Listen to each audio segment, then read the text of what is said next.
Hello viewers, welcome to another edition of your show, African Voices in Europe, reaching you live from FS1 television. Remember, this is your show, 5020's Newcomers, Salzburg. And in African Voices, what we do is take you down to Africa, bring Africans to the house to have a discussion, for them to tell us their life experience, what's the experience in Europe, generally what it takes to be an African and living in Europe. And today on our show, we don't have any other person rather than Mr. or rather I would say Mazi Okebanama Lawrence Kelechi, who is the chairman of Indigbo Ohaheneze Indigbo Community, Salzburg. Good afternoon, sir. Good afternoon. Good afternoon. Nice to have you here today. Join us in the studio. Thank you. How was it for you to get to this place? It was not that easy because of the weather condition.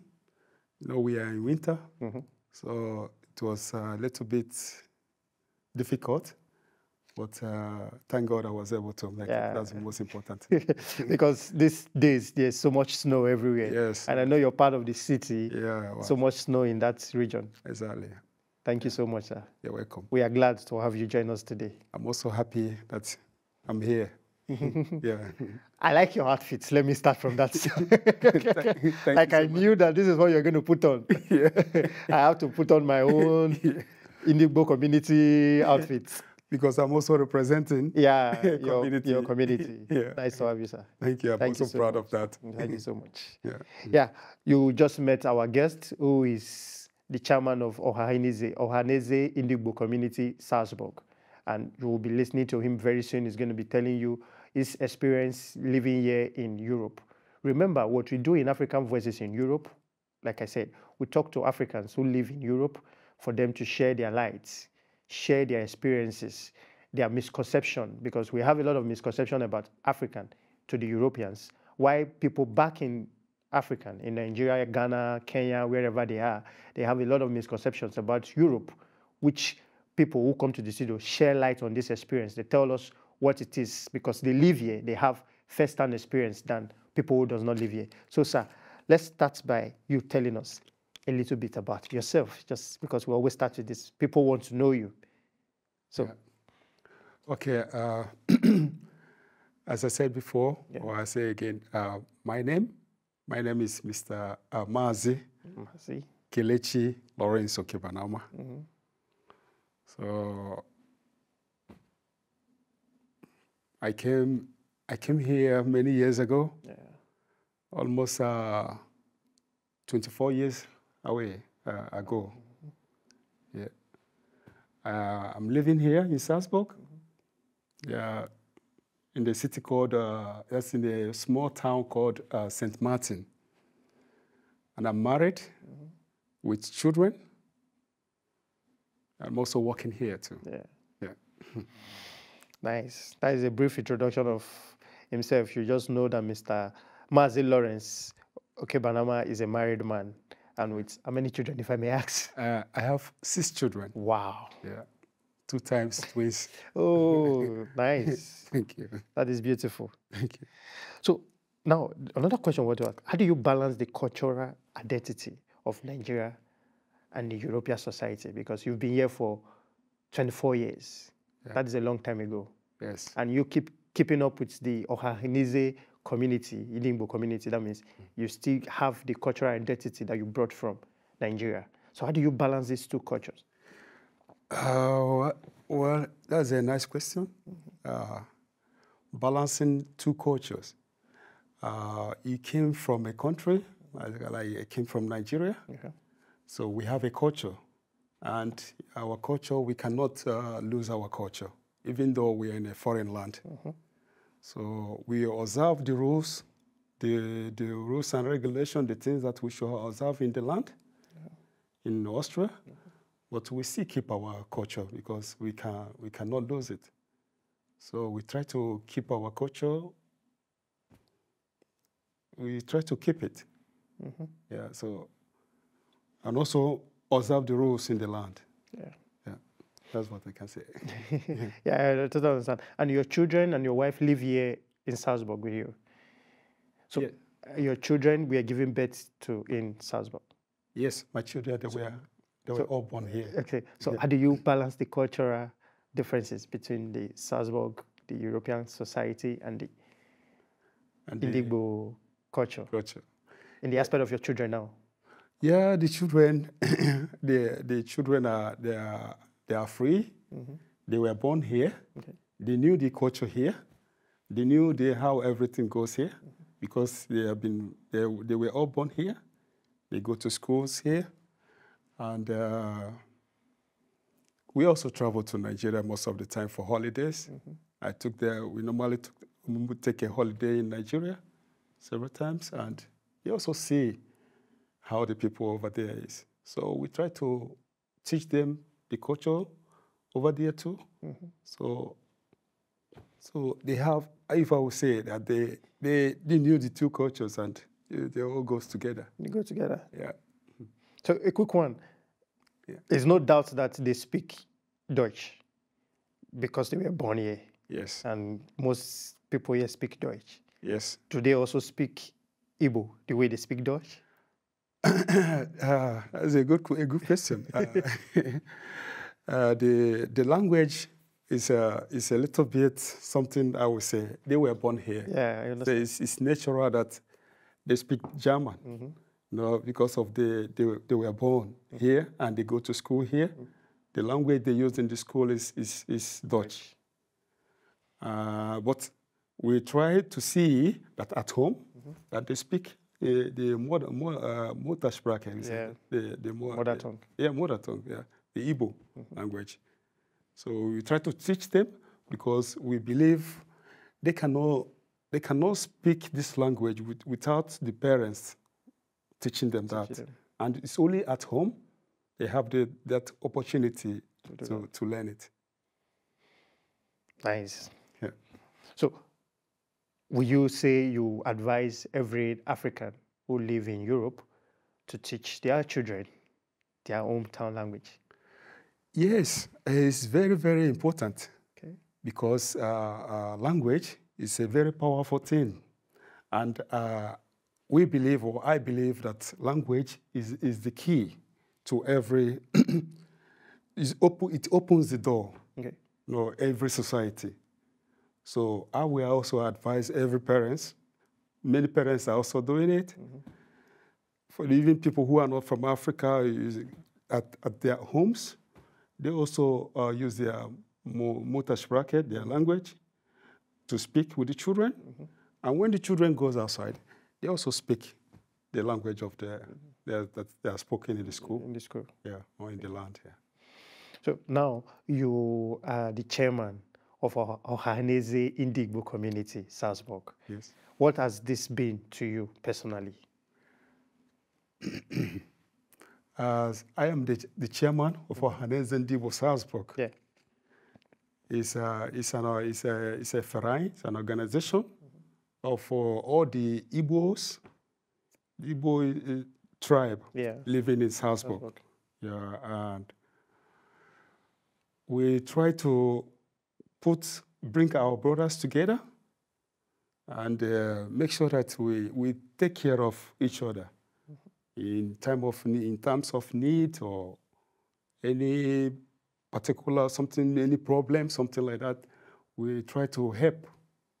So it's also an opportunity for us to gather together and to talk and to share opinions and to bring ideas together and see how we also help in every situation that we find. It's like bringing Africa to Salzburg. Exactly. Yeah, because I was there in the last Thanksgiving you guys had at the Masglan Catholic Church. Yes. I saw the fun we had. I would not say you guys, we had, because I was part of it. Okay, yeah. It was really fun. And it's something that I think I will encourage every member of African community, Yoruba, Igbo, Hausa, just be part of this community, because there's always fun in this gathering whenever they are having their meeting or anything, because there's a lot of African dishes, a lot of African food to be consumed by everybody that is there. Thank you so much, Chairman Mazi. You're welcome.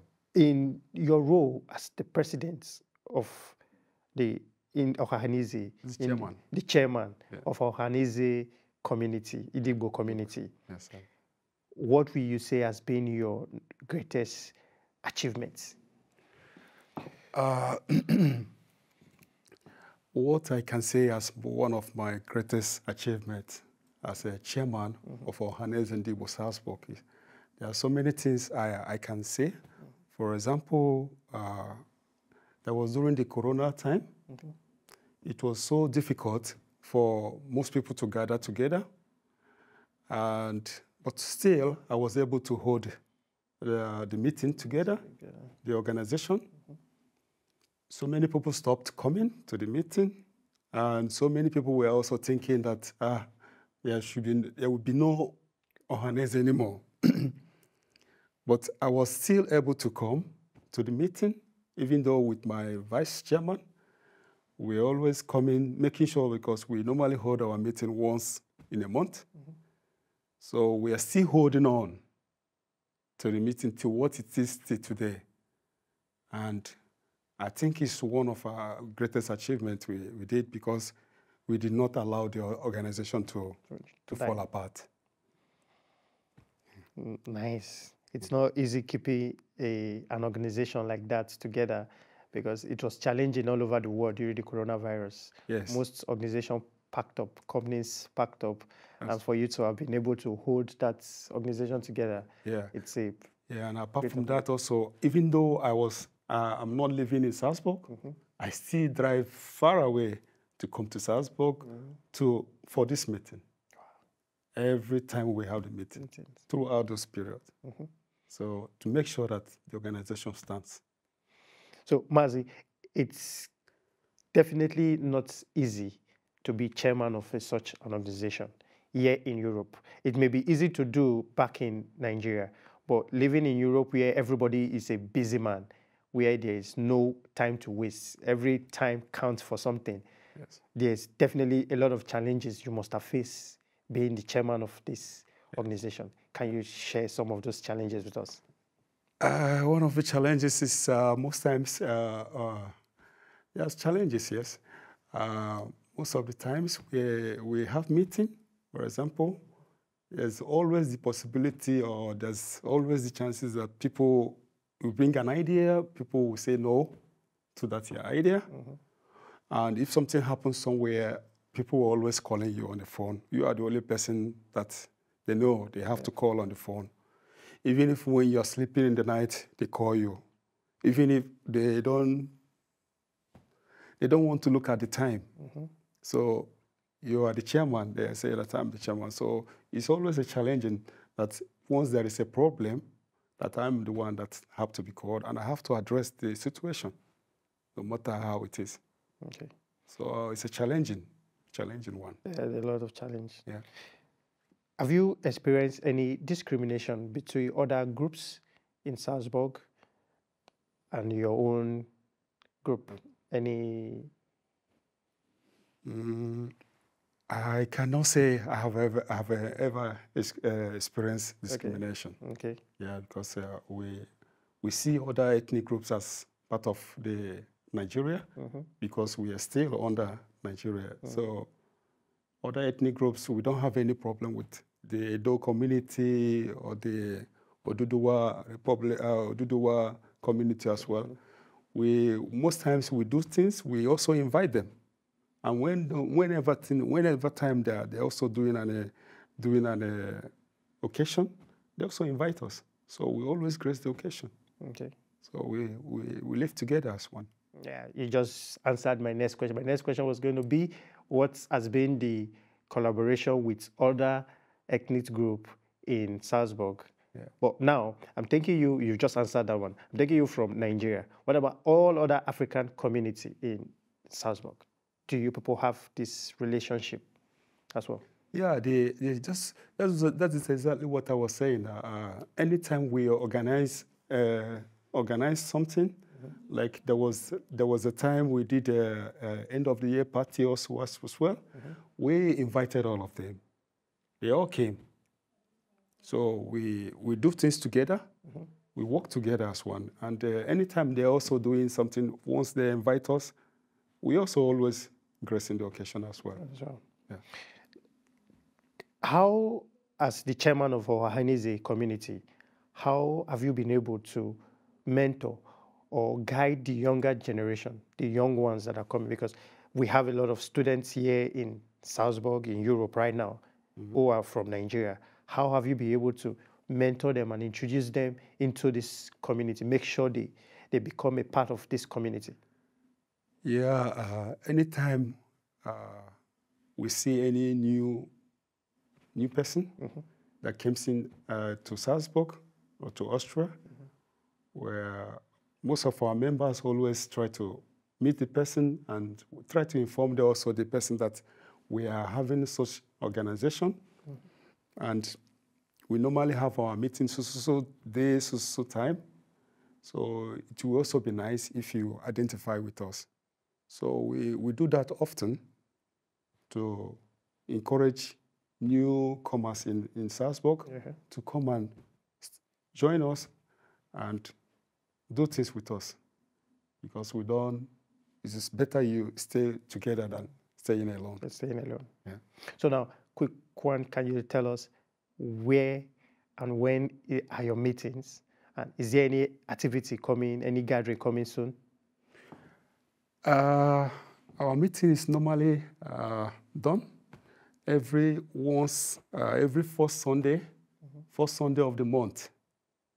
Every first Sunday of the month is where we normally, when we do normally have our meeting. And just like we said before, at Masklan Catholic Church. Okay. So that is the hall there is where we are always having our meeting. Okay. And right now, we closed because of the festival period. So many people are traveling Christmas to Nigeria and to many other places. So we closed the meeting, just like last time he came. Yeah. That was a closing of the meeting. Yeah, with a party. So right now, the meeting is closed. We are on holidays. So we are going to resume by February. Okay. Yeah, we'll start again. Sure. So wherever you are watching us from, being in Europe, being in Nigeria, or being in America, wherever you're watching us from, this is African Voices in Europe, reaching you live from FS1 television.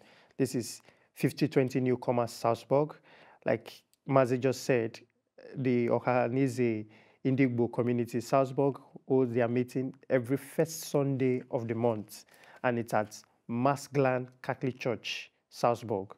So if you are an Igbo community person and you have not yet joined these people, I think it's going to be a good thing for you to come and experience African culture, African tradition, African food, most especially, because they have a lot of food to give away for free. Just come and eat for free. Thank you so much, Mazi, for that information. Now, we are going to go personally now. We are taking you away from Indigbo community. We are going to you personally. Okay. What has it been for you as a man who left his family, who left his father, mother in Nigeria, come to Europe for 24 years now? What it has been, it's a lot. It's always a lot. Yeah, always a lot. It's a lot. Where will I start? Okay, let me start. I came to this country as a student. Okay.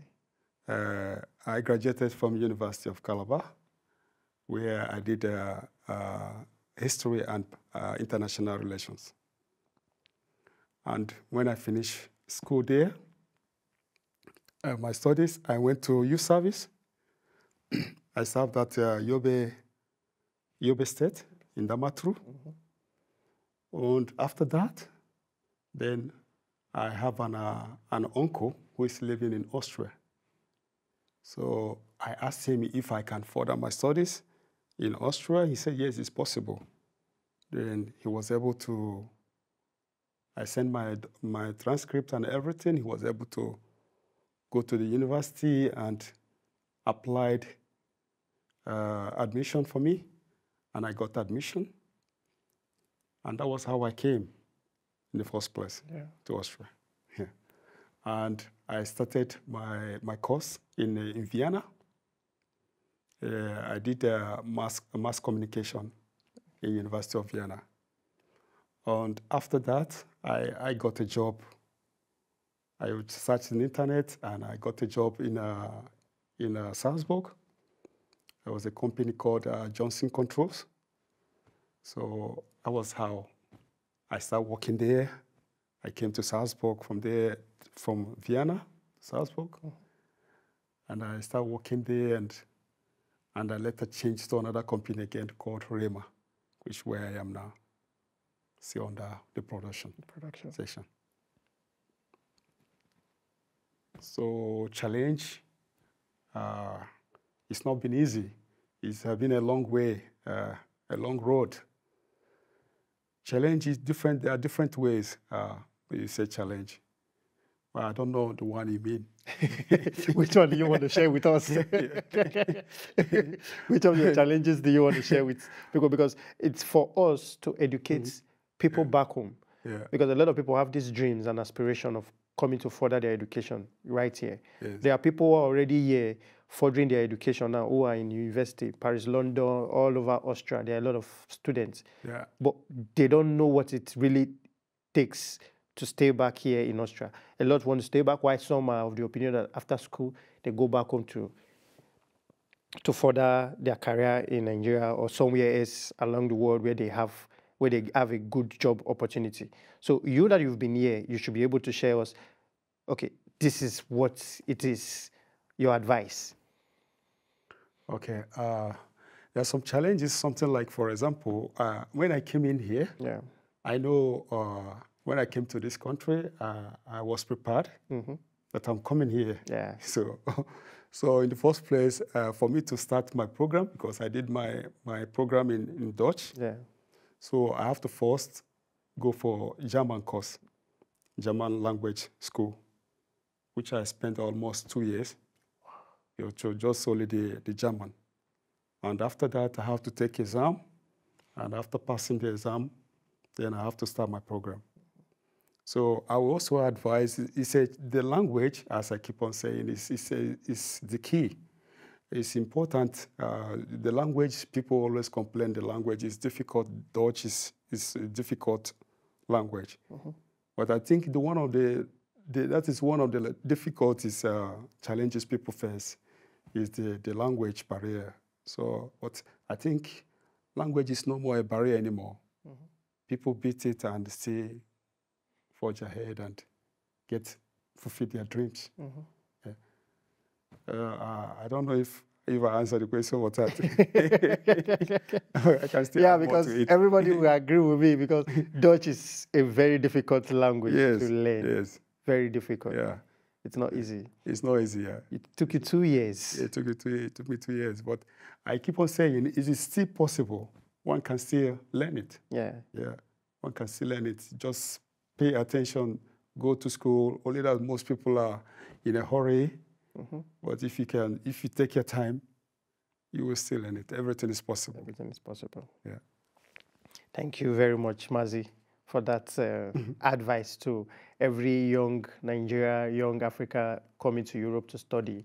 Know that you need to learn language, because the language is what keeps you. Language is what that keeps you going. So, Mazi, have you experienced any form of racism, if I may ask? Racism is a word. Most times I don't really believe in it. Okay. Yeah, it depends on individuals. Some people will also tell you, some people will also tell you a different story. But as of me, I have not experienced for now, since I've been here, I've never experienced something like that. But the only thing you can say most times is the white men, people who are also living here, when they see a black man, especially when I was in the school, I was the only person in my course, and there's the only black man. And also where I'm living, I'm also the only black man that is living in the midst of white people. There's no black man around there. So they're also very nice to me and very nice to my family. So I have not experienced any kind of racism, but the only thing I can say is that when you're walking, most times they always complain, you are not fast. Just like you are not fast. You're not fast in doing what you're doing. Yeah, what you're doing. Well, once they know that you're doing it right, well, initially at the beginning they will complain, you're not fast, because they believe in doing things faster. Fast way. Yeah, fast way. So they always say that black people are not doing things fast. Mm-hmm. So that gets me angry most times, because I know I do it faster too. But you try your best in doing it fast. I try my best, yeah. And they tell you you're not fast enough. They're not fast enough. You need to be faster. Yeah. You do what you're doing. They get me angry most times. Yeah, I totally understand. Yeah. So, Mazi, your family, like you just mentioned, live here in Salzburg. Yes. There are a lot of cultural differences between the European culture and the African culture. Yes. Personally, which African culture have you upheld in your family and say, you must do this? It's a very good question. Yeah. African culture. Yes. Yeah. In African culture, we have the children mostly. Mm-hmm. They have a lot of respect for the elders. Good. I always ensure that my children have a lot of respect for people, greeting people. Yeah.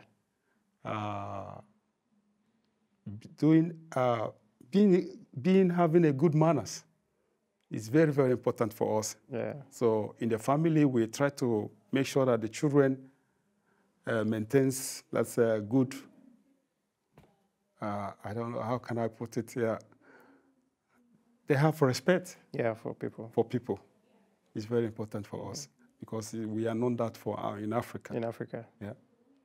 which in the European society is not usually like that. Yeah, you see a child, we get up in the morning and greet, good morning, sir. Mm-hmm. Good morning, ma. Mm-hmm. Or sometimes here they see a child with a European, they will say, hi, hi.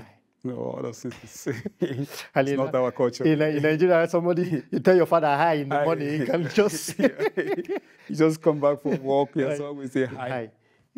Hi, your daughter will say hi, all those things is not our culture. That is not our culture. So you create, good morning, ma. Yeah. Good morning, sir. That is our culture. That is it. So we try to make sure that our children, and I must say, you are doing a good job. You're trying to keep your family in that way and that manner for them to keep the African culture in them. Yeah. So how is it for you to be able to relate with family back home in Africa, in Nigeria? I have a brother who is also living in Nigeria, and one is also living here. So our family at home, we call on the phone most times, and we also visit. Even though it's difficult for them to come over here most times to visit because of the visa issue most times. But we try as much as we can to visit at home. So we keep in contact and mostly call on the phone most of the time. Yeah. So us keeping in contact and most of the time.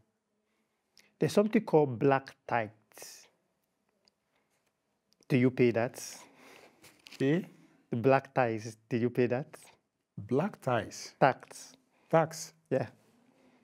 I've never had that before. Okay, I think it's synonymous with the new generation in Europe. The black tax is the money you send home every time. Yeah. Yeah. Yeah, I must be honest with you, my brother. Yeah. I do that. Okay. Yeah, I do that often, Yes. And how has it been for you? It's not easy because most times here, there's so many things you also have to pay bills to pay. You pay that, you pay that. But it's still, home is home. We cannot forget home. Yeah. So most times once they call on the phone and you see how urgency that is, you also try to help.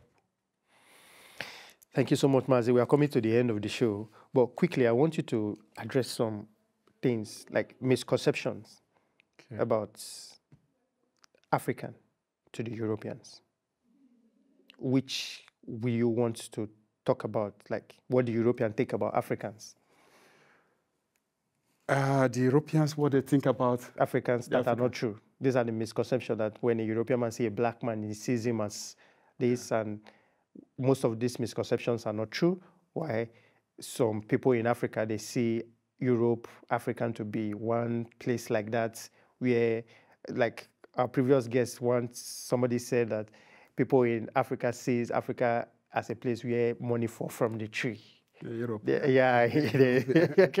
There's this belief to people back in Nigeria, in Africa. Yeah. So can you share some of this misconception with us? Yeah, what I can say about that is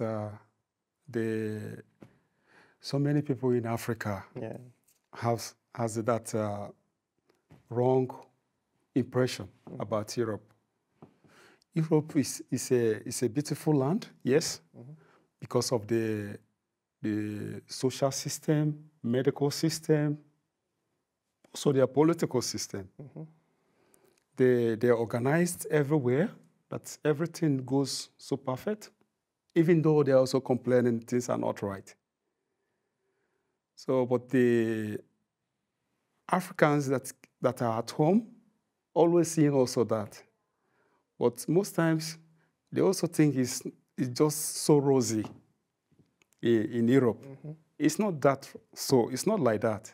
In Europe, when you also came here, when you come here as an African, you also work. You have to work very hard. And nothing comes so easy. Yeah. You go to work. You get up in the morning. You go to work, and after the end of the month, you get your salary. So the conception most times we have at home that is you just pick it on the road, it's not that way. So that is one thing they don't know about. And there are so many also challenges also here they don't know about. For example, the loneliness most times. So many people here are also lonely. So they feel, for example, look at the weather, for example. Yeah, it's so cold. It's very cold. So it's not easy. Like they are having warm weather, but they don't know it. But they still believe, it's better. And also the food we eat, the food most times also, African food, is so difficult also. You don't find it here easily. Yeah. So that's all those things are things they don't know about. Yeah. Those are most, like you made mention of the loneliness. Europe is a very lonely land. Yes. Because Africa is a place where we want to meet each other, where we want to communicate with each other, where people fellowship together. In this place, people can stay for months. Without having...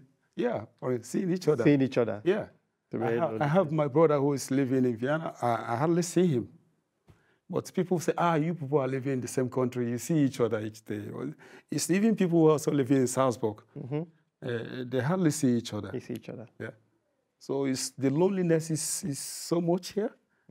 Because there is the communal life that you see a brother, you visit somebody, or you just go and you don't even call somebody, just visit. It doesn't go that way.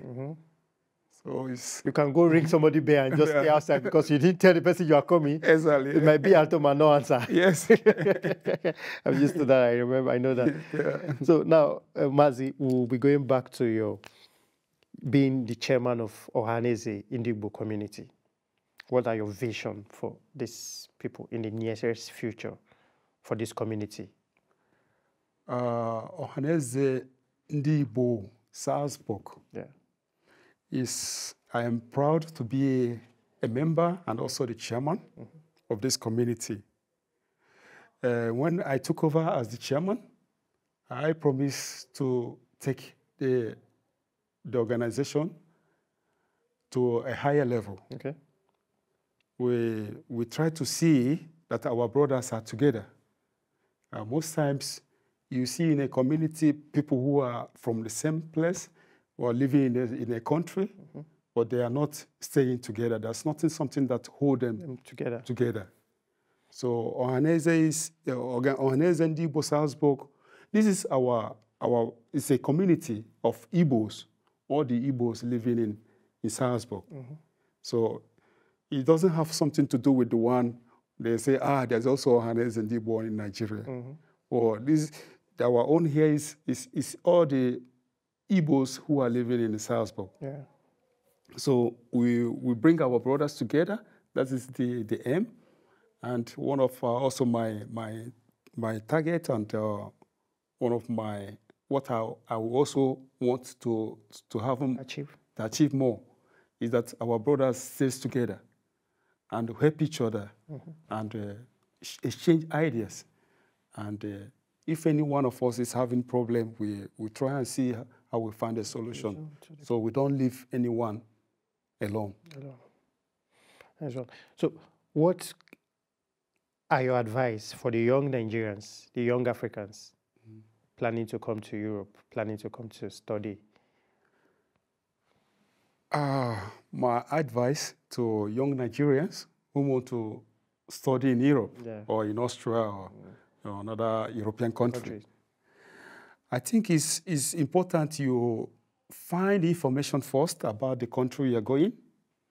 Not just getting a ticket or getting your visa, you just jump into the plane and start flying there. It's important that you know how the land is, the weather, the culture of the land, the people who are living there. All these things are very, very important. Also, the language is also important. So it's important you get information, more information, before you start moving to that country. It's very, very important. For example, you know that you are coming to so land, the challenges you are going to face there, and how are you going to overcome them. And what are you going to say to the Africans, the Ohanese people who are here in Salzburg, who have not yet joined your community here? I keep on saying that together we stand. If we stand together, we can achieve a lot. When we stand together, there's no mountain we cannot climb. There's always a problem, but problem will be solved if we have more ideas coming together than staying alone. I will advise all the Igbos who are not part of us, Ohanese and Igbo, they should please try and join their brother. Join us together so that we can achieve more. So normally, that's what we normally say, because maybe I don't know if I'm allowed to say that. Yeah, you show your language. Yeah. Because you are definitely going to speak Igbo for us before we go. Because if I don't say that, they say, are you really from Igbo land? So I don't know if I'm allowed to say that. Yeah, say it in Igbo. So that is our greeting. We normally say our greeting, so that other people will know it. So I say, cha cha cha cha cha cha cha cha Igbo when, cha cha cha cha cha cha cha cha cha Igbo when, cha cha cha cha cha cha Igbo kwezon. Now they know that. Yeah, Igbo man. Igbo man is here. Yeah, that's true. Viewers, thank you for staying tuned to this time. We have been talking to Mazi Lawrence, the chairman of our Ohanese Igbo community here in Salzburg, and you've heard from him. You heard what he says about the challenges he faced, what it takes for you to come here to study, or for you are relocating to Europe. You should make sure you find out about the country you are going to before you go to the place. Don't just get your visa ready and just jump into the plane and come, because you might the road is not always rosy the way you may think it is. And Mazi, Christmas is in 5 days' time. Yes. Right? Yes. This is the Christmas edition of African Voices in Europe. And Mazi, you just did a brief, what I want you to do. I want you to say Merry Christmas to Salzburgers and Merry Christmas to the people at home in Igbo language. In Igbo language? Yes. Yes, Christmas is around. Yeah. And everybody is happy about it. Christmas normally is a European culture. Yeah. Yeah, it's not really an Igbo culture. Yeah, but we now celebrate Christmas because it is being celebrated all over the world. Yeah. How can I say it in Igbo language? Yeah, we also say Merry Christmas. Mm-hmm. Merry Christmas to everyone. I'm wishing everyone and all the Ohanese and Igbo members and their families and all Nigerians a Merry Christmas and a prosperous New Year 2025. Thank you. Mazi, I want you to say it in your language. We've heard. Mazi has said, Merry Christmas to everybody who is watching us wherever you're watching from. But Mazi, we want you to say it in Igbo language. Igbo language? Yes. How do I say that?